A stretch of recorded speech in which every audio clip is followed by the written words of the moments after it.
नमस्कार, स्वागत है आप सभी का। मैं हूं हितेश व्यास। अपना प्रदेश में उत्तर प्रदेश और उत्तराखंड की तमाम अहम खबरें दिखाएंगे, लेकिन सबसे पहले बात करते हैं देश में हुए एक बड़े घटनाक्रम की, जिसमें जनरल बिपिन रावत हमारे बीच, देश के पहले chief of defence staff CDS general Bipin Rawat का एक हेलीकॉप्टर क्रैश में कल निधन हो गया। हेलीकॉप्टर क्रैश बुधवार को तमिलनाडु के कुन्नूर में दोपहर करीब 12:20 पर हुआ। हेलीकॉप्टर में जनरल रावत की पत्नी मधुलिका रावत समेत सेना के 14 लोग सवार थे। कुल मिलाकर 14 लोग सवार थे, जिनमें क्रू मेंबर्स भी शामिल थे, जिनका इस हादसे में निधन हुआ। 14 में से 13 लोगों का निधन हुआ। एक अभी भी उनका इलाज इस समय चल रहा है, स्थिति गंभीर है और देश भर में उनकी सलामती की दुआएं की जा रही हैं।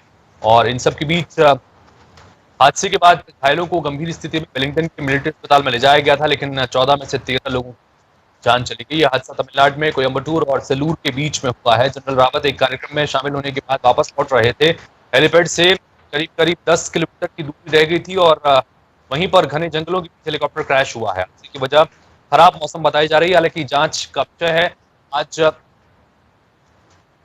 सेना प्रमुख भी पहुंचे हुए हैं वहां पर, और इन सब के बीच ब्लैक बॉक्स अभी बरामद कर लिया गया है। ब्लैक बॉक्स दरअसल एक डिवाइस होता है जो किसी भी विमान में लगाया जाता है।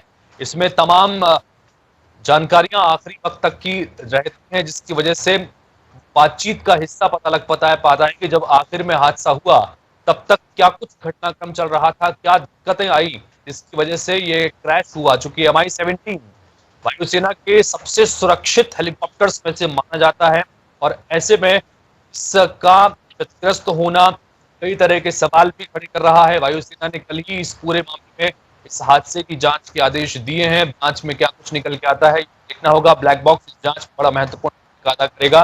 इस सबके बीच राजनाथ सिंह, रक्षा मंत्री राजनाथ सिंह आज सदन के भीतर इस मामले में अपना बयान देंगे।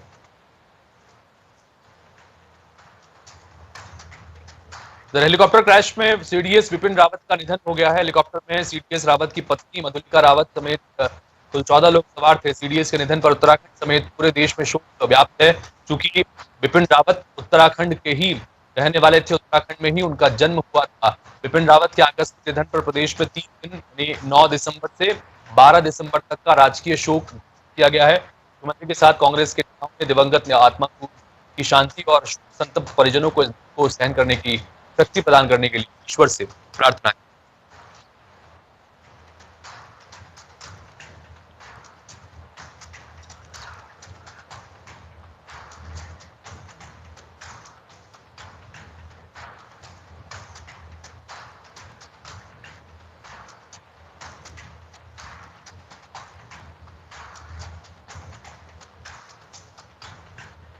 और ये इस वक्त आपको दिल्ली की तस्वीरें दिखा रहे हैं। दिल्ली की तस्वीरें नहीं, जहां पर अब ये शव जो है यहाँ से दिल्ली के लिए रवाना किए जाएंगे। कल इस हेलीकॉप्टर क्रैश हादसे में 14 में से 13 लोगों का निधन हो गया था, जिनमें सीडीएस जनरल बिपिन रावत और उनकी पत्नी भी शामिल हैं, और उनके शवों को अब दिल्ली ले जाया जा रहा है।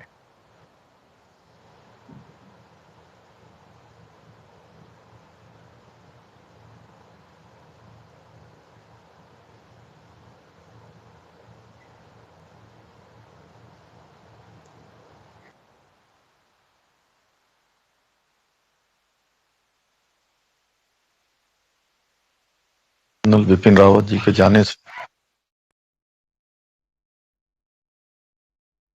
वासी, पूरे भारतवासी सब बहुत दुखी हैं। उन्होंने संपूर्ण जीवन भर माँ भारती की सेवा की है, राष्ट्र की सेवा की है। भगवान उनको अपने श्री चरणों में स्थान दे। देश शोक संतप्त है, पूरा उत्तराखंड शोक संतप्त है, पूरी कांग्रेस शोक संतप्त है, और उत्तराखंड का एक और लाल जो देश के का गौरव का प्रतीक था, वो आज हमको छोड़ करके चला गया। और बहुत दुखद क्षण है ये हम सबके लिए। मैं सारे देशवासियों के इन संवेदना के क्षणों में उनके साथ हूँ। दुखद घटना है, भगवान उनकी आत्मा को शांति दे। और एक वीर सपूत हमारे प्रदेश में जिन्होंने जन्म लेकर हमारे प्रदेश का नाम रोशन किया, पूरे भारत का नाम रोशन किया, जिनके नाम से हमारी दुश्मन सेनाएं कांपती थी, आज हमारे बीच न होने का समाचार सुनकर मैं निजी रूप में बहुत दुखी हूँ। भगवान उनकी आत्मा को शांति दे। ये निश्चित ही उत्तराखंड और पूरे देश के लिए एक बहुत बड़ा लॉस है और मैं उनके परिवार को बहुत दुख है कि उनकी वाइफ भी उसी हेलीकॉप्टर में थी और इनके साथ साथ बहुत से अन्य हमारे जो सीनियर ऑफिसर्स थे वो भी उसमें सवार थे। हमारे उन वीर गति को प्राप्त ऐसे शहीदों को नमन करते हैं। वहीं आज उत्तराखंड विधानसभा का शीतकालीन सत्र भी शुरू होने वाला है। शीतकालीन सत्र के पहले दिन सीडीएस जनरल विपिन रावत को श्रद्धांजलि दी जाएगी। सीडीएस विपिन रावत के विमान दुर्घटना में निधन होने पर सदन में शोक संवेदना व्यक्त की जाएगी और साथ ही सदन में मौन रखा जाएगा, जिसके बाद सदन पूरे दिन के लिए स्थगित रहेगा। इसके अलावा सीडीएस विपिन रावत के निधन पर उत्तराखंड में 3 दिन के राजकीय शोक का ऐलान पहले ही कर दिया गया है। उत्तराखंड में 9 से 3 दिन का राजकीय शोक रहेगा। देहरादून में भारतीय सैन्य अकादमी की होने वाली कमांडेंट रिहर्सल परेड भी स्थगित कर दी गई है।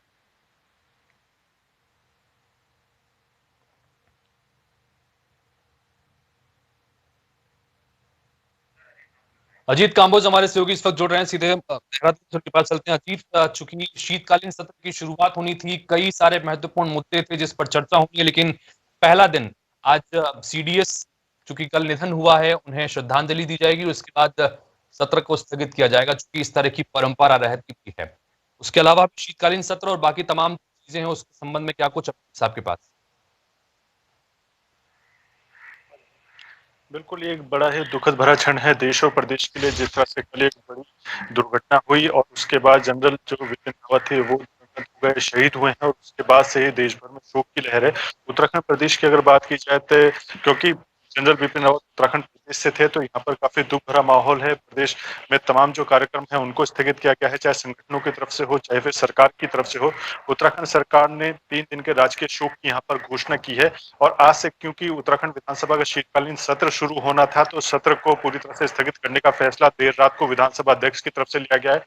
हालांकि अभी श्रद्धांजलि सभा का आयोजन जरूर होगा विधानसभा में और उसके बाद 2 मिनट का मौन और फिर सदन को आज दिन भर के लिए स्थगित कर दिया जाएगा। तो काफी दुखद भरा क्षण है, हर कोई गमगीन है कि कैसे वो इन आंसू को पोंछेगा और किस तरह से पूरी जो चीजें हुई हैं उनको एक्सेप्ट करने की कोशिश करेगा। अभी अगर इस वक्त की बात की जाए, हमारे पास भाजपा के विधायक सहदेव सिंह कुंडीर जी हैं, जिनके विधानसभा क्षेत्र में ही जनरल विपिन रावत का आशियाना तैयार हो रहा था। उनसे जानेंगे क्योंकि वो लगातार उनके संपर्क में। विधायक, आप क्षेत्र की बात की जाए, दुखद भरा क्षण है, आशियाना विपिन रावत जी का तैयार हो रहा था, सबसे पहले की बड़ी घटना हो गई, इसको किस? सबसे पहले तो हमें यकीन नहीं हुआ सीडीएस विपिन रावत जी हमारे बीच में नहीं रहे और जब यह समाचार हम लोगों को मिला तो हम बहुत पीड़ित और दुखी हुए हैं, क्योंकि उनके निधन से पूरे देश को जो क्षति हुई है, विशेषकर उत्तराखंड को इतना नुकसान हुआ कि वो क्षति कभी देश भरपाई नहीं कर पाएंगे हम लोग। और मैं ईश्वर से प्रार्थना करता हूं कि ईश्वर दिवंगत आत्मा को अपने चरणों में स्थान दे और शोकाकुल परिवार को इस दुख की घड़ी को सहने की शक्ति प्रदान करे। हम सब लोग इस दुख की घड़ी में शोकाकुल परिवार के साथ हैं और वास्तव में जिस प्रकार देश विपिन सीडीएस रावत जी का नाम जब आता था, हमारा सीना गर्व से चौड़ा हो जाता था और उत्तराखंड का नाम आते ही और मेरी विधानसभा में तो उनका आवाज बन रहा था और हमें लगता था कि भाई जिस प्रकार देश को उनका सहयोग लाभ मिला है तो मेरी विधानसभा में भी निश्चित रूप से उनका लाभ हम सब लोगों को मिलेगा, लेकिन हमारे बीच में नहीं रहे, हमें इसका बहुत दुख है और मैं अपनी श्रद्धांजलि उनको अर्पित करता हूं। तो बिल्कुल आपने विधायक जी को भी सुना किस तरह से विधायक जी शोकाकुल हैं और तमाम तरह की बातें उनकी तरफ से कही गई और एक उम्मीद थी कि जब वो रिटायर होकर यहाँ पर देहरादून आकर बसेंगे सहसपुर विधानसभा क्षेत्र में तो देश के साथ स्थानीय लोगों को भी उनका आशीर्वाद मिलेगा और जो उनकी तमाम तरह की जो विशेषज्ञता थी उसकी चीजें भी उनको सीखने समझने को मिलेगी। जी अजीत, बहुत शुक्रिया इस तमाम बातचीत के लिए आपका। तो कुल मिलाकर शोकाकुल है पूरा देश, इस वक्त शोक में है और उत्तराखंड से चूंकि पैदा हुए और उसके बाद डिफेंस के रूप में एक आर्मी पर्सन के रूप में उन्होंने जो सेवाएं देश के लिए दी वो वाकई में बेहद अनमोल है। जिस पोस्ट पर वो पहुंचे, चूंकि देश के पहले सीडीएस थे, और ऐसे में आप अंदाजा लगा सकते हैं कि किस तरह से उनके काम करने का अनुभव रहा है, जिसका देश को लगातार हर मोर्चे पर फायदा हो रहा था। और ऐसे में असमय उनका चला जाना न सिर्फ उत्तराखंड के लिए बल्कि पूरे देश के लिए एक बहुत बड़े झटके के रूप में देखा जा रहा है। इन सबके बीच तमिलनाडु में कुन्नूर के पास चीफ ऑफ डिफेंस स्टाफ के हेलीकॉप्टर क्रैश हादसे में ग्रुप कैप्टन वरुण सिंह इकलौते सर्वाइवर हैं जिन्हें घायल अवस्था में वेलिंगटन के मिलिट्री अस्पताल में भर्ती कराया गया है। हालांकि उनकी तबीयत हालत गंभीर बताई जा रही है, लेकिन लगातार वो जद्दोजहद डॉक्टर्स कर रहे हैं कि उन्हें सही सलामत उनका इलाज हो पाए। भारतीय वायुसेना ने बताया कि सैन्य हेलीकॉप्टर दुर्घटना में घायल हुए भारतीय वायुसेना के group captain Varun Singh Wellington स्थित डिफेंस सर्विस स्टाफ कॉलेज में डायरेक्टिंग स्टाफ हैं। और वरुण सिंह उत्तर प्रदेश के देवरिया जिले के रुद्रपुर तहसील के खोरमा कमहोली गांव के ही रहने वाले हैं। डीएमएससी में पदस्थ होने के चलते उनका पूरा परिवार तमिलनाडु में रहता है और साल 2020 में एक हवाई इमरजेंसी के दौरान अपने एलसीए तेजस लड़ाकू विमान को बचाने के लिए वरुण सिंह को शौर्य चक्र से भी सम्मानित किया जा चुका है। इस साल के स्वतंत्रता दिवस पर इस कैप्टन को इस सम्मान से नवाजा गया था, लिहाजा पूरा देश इस वक्त उनकी सलामती की दुआएं कर रहा है।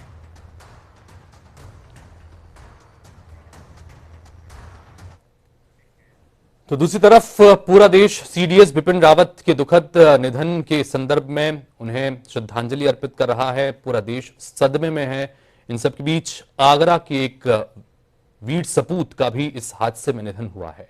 थाना न्यू आगरा के सरन नगर के निवासी सुरेंद्र सिंह के बेटे पृथ्वी सिंह चौहान का भी तमिलनाडु के कुन्नूर में हुए इस हादसे में निधन हुआ। जैसे ही उनकी शहादत की खबर परिवार के लोगों को मिली है, दुखों का अंबार टूट पड़ा है। पृथ्वी सिंह चौहान के पिता ने सुरेंद्र सिंह जो उनके पिता हैं उन्होंने बताया कि पृथ्वी सिंह अकेले उनके इकलौते और सबसे छोटी संतान थे। उन्होंने बताया कि उनके पास अब तक सीधी जानकारियां भी नहीं पहुंची हैं, लेकिन मुंबई में रह रही सबसे बड़ी बेटी शकुंतला ने टीवी पर खबर देखी थी तो उसने पृथ्वी की पत्नी कामिनी को फोन किया।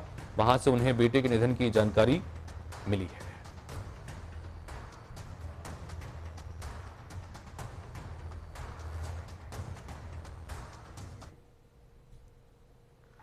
उनका स्वभाव ही अलग था, वो सबसे मिल के चलते हैं और किसी से कोई मतलब ऊंची बात ना करना, उनका स्वभाव था। अपने प्यार से सबसे बात करते थे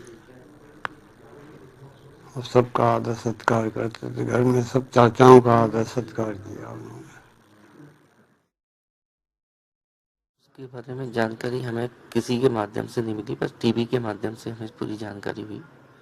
वैसे कोई सूचना हमारे पास नहीं आई, ना ही एयरफोर्स से आई, ना यहाँ के शासन से आई कि तो बस टीवी पे देखा। उसके बाद में 6:30 बजे करीब हमारे पास में जब देखा कि नाम पृथ्वी सिंह चौहान, तब हमें झटका लगा कि वैसे हमारा घर से कोई बेटा चला गया।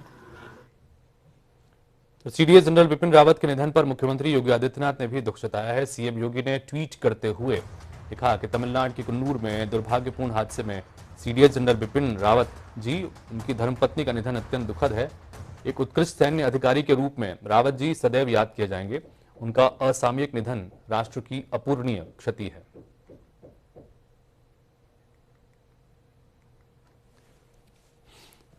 तो उत्तर प्रदेश के मुख्यमंत्री योगी आदित्यनाथ ने भी ट्वीट किया है और साथ ही उत्तराखंड के मुख्यमंत्री पुष्कर सिंह धामी ने भी ट्वीट किया था। उन्होंने भी निधन पर शोक व्यक्त किया और ये कहा कि उनके निजी क्षति है, ये पुष्कर सिंह धामी ने भी कहा। और साथ ही योगी आदित्यनाथ ने जो ट्वीट किया है वो भी आपको हम दिखा रहे हैं। असामयिक निधन राष्ट्र की अपूरणीय क्षति है। आगे बढ़ते हैं कुछ और खबरों की तरफ। श्रावस्ती और गोरखपुर जिले की बात करें जिसका दौरा करने वाले हैं मुख्यमंत्री योगी आदित्यनाथ। 1:30 बजे के करीब श्रावस्ती पहुंचेंगे मुख्यमंत्री योगी आदित्यनाथ और नवनिर्मित राप्ती मुख्य नहर बैराज का निरीक्षण करने वाले हैं। 11 दिसंबर को पीएम मोदी परियोजना का उद्घाटन करेंगे और शाम को 2 दिवसीय गोरखपुर दौरे के लिए इसके बाद सीएम रवाना होंगे।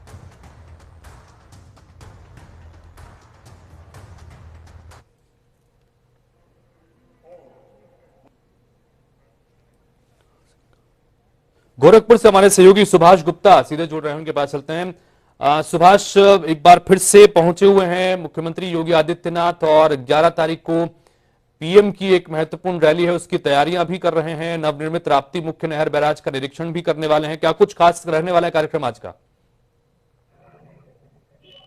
जी बिल्कुल हितेश, मैं आपको बता दूं कि शाम को 4 बजे के बाद मुख्यमंत्री योगी आदित्यनाथ का गोरखपुर में आगमन होने वाला है और साथ ही केंद्रीय शिक्षा मंत्री धर्मेंद्र प्रधान भी गोरखपुर आएंगे, क्योंकि कल जो है महाराणा प्रताप शिक्षा परिषद के समापन समारोह है, जिसमें धर्मेंद्र प्रधान मुख्य अतिथि होंगे। आपको बता दें कि शाम को मुख्यमंत्री योगी आदित्यनाथ महाराणा प्रताप शिक्षा परिषद के पदाधिकारियों के साथ एक बैठक करेंगे और कल समापन समारोह की तैयारियों के बारे में चर्चा करेंगे।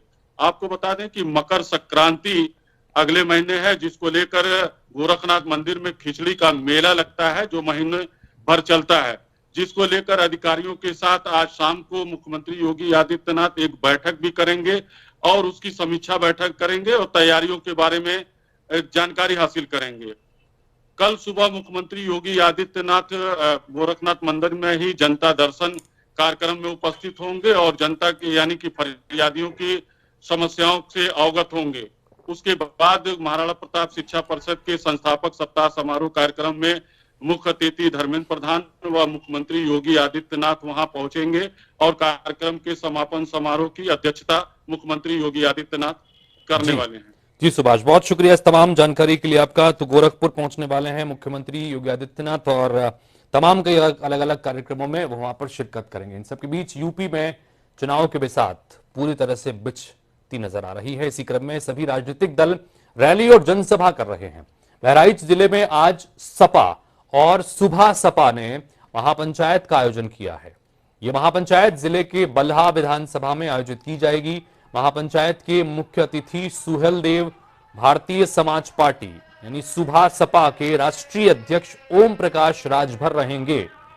ओम प्रकाश राजभर का स्वागत कार्यक्रम महापंचायत स्थल से लगभग 150 किलोमीटर पहले घाघरा घाट से शुरू हो जाएगा। करीब 1:30 बजे तक राजभर जनसभा स्थल पर पहुंचेंगे और जनसभा को संबोधित करेंगे। दिवाकर पांडे हमारे साथ हमारे सहयोगी फोन लाइन पर हैं, उनसे बात करते हैं। दिवाकर, बहराइच में यह महत्वपूर्ण आज महापंचायत है सपा और सुबह सपा की। ओम प्रकाश राजभर भी यहां पर पहुंचने वाले हैं, उनके स्वागत का भी कार्यक्रम है, लिहाजा एक कार्यक्रम को भव्य बनाने की कोशिश दोनों ही तरफ से होंगी। क्या कुछ तैयारियां देख पा रहे हैं दिवाकर आप? जी, हम आपको बताना चाहेंगे कि ये समाजवादी पार्टी और भारतीय सुहेल देव समाज पार्टी द्वारा आज विशाल महापंचायत का आयोजन बल्हा विधानसभा में किया गया है और इसके लिए सपा के कार्यकर्ताओं ने काफी बड़ी तैयारियां की हैं। हजारों की संख्या में लोगों के जुटने की लगातार संभावना है और चूंकि समाजवादी पार्टी और ओम प्रकाश राजभर का जब से गठबंधन हुआ है तब से लगातार यहाँ पर राजनीतिक पारा बहराइच में तेज होता जा रहा है और चूंकि बल्हा विधानसभा में जो है वो भारतीय सुहेल देव समाज पार्टी के काफी कार्यकर्ता है, राजभर जाति के काफी यहाँ पर वोट हैं, इस वजह से इस महापंचायत का काफी विशेष महत्व यहाँ पर देखा जा रहा है। यहाँ पर धीरे धीरे कार्यकर्ता जुटने शुरू हो गए हैं और लगभग 2 बजे के आसपास ओम प्रकाश राजभर यहाँ पहुंचेंगे और इस प्रकार एक बड़ा कार्यक्रम समाजवादी पार्टी और भारतीय सुहेल देव समाज पार्टी की ओर से आयोजित किया गया है। जी दिवाकर, बहुत शुक्रिया, नजर बना के रखिए, आगे भी लगातार आपसे अपडेट लेते रहेंगे। महापंचायत शुरू होगी उसके बाद। फिलहाल बहुत शुक्रिया तमाम जानकारी के लिए आपका। तो बहराइच के लिए दिन महत्वपूर्ण, जहां पर सपा और सुबह सपा की एक महापंचायत होने जा रही है और प्रकाश राजभर भी इसमें शरीक होने जा रहे हैं। इन सबके बीच एक बड़ी खबर आ रही है, अरविंद केजरीवाल का उत्तराखंड दौरा रद्द हो गया है। 11 दिसंबर को अरविंद केजरीवाल को पहुंचना था उत्तराखंड, काशीपुर में उनका दौरा था, लेकिन यह कार्यक्रम रद्द हो गया है। सीडीएस बिपिन रावत के निधन के चलते दौरा रद्द किया है। दिल्ली के मुख्यमंत्री और आम आदमी पार्टी के नेता अरविंद केजरीवाल ने उनका चूंकि दौरा पहले से ही प्रस्तावित था, 11 दिसंबर को उनका दौरा होना था उत्तराखंड में, काशीपुर में वो जाने वाले थे। माना जा रहा था कि 3 बड़ी घोषणाएं तो पहले ही वो कर चुके हैं। उनके आने के बाद माना जा रहा था कि 1 या 2 बड़ी घोषणाएं वो अपने आने वाले विधानसभा चुनाव के संदर्भ में कर सकते हैं, लेकिन उनका कार्यक्रम अभी रद्द हुआ है। सीडीएस बिपिन रावत के निधन के चलते अरविंद केजरीवाल अब उत्तराखंड के इस दौरे पर नहीं आ रहे हैं। तो इसी के साथ फिलहाल इस बुलेटिन में इतना है, लेकिन खबरें और अपडेट्स का सिलसिला लगातार जारी रहेगा। नमस्कार।